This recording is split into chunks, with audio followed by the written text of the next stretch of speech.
Değerli izləyicilər, videonu bəyənib kanala abunə olun ki, hər kəs son xəbərlərdən anında məlumatlansın.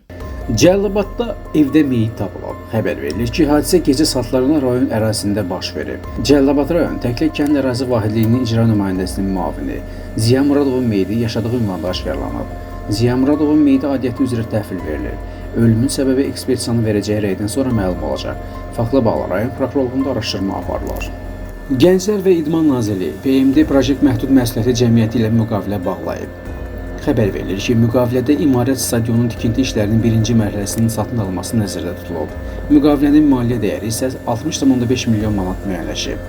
Qeyd edək ki, PMD Proyekt şirkətinin direktoru Nərman Topçubaşevdir. O, 2021-ci ildən MMC-nin direktoru olaraq çalışır.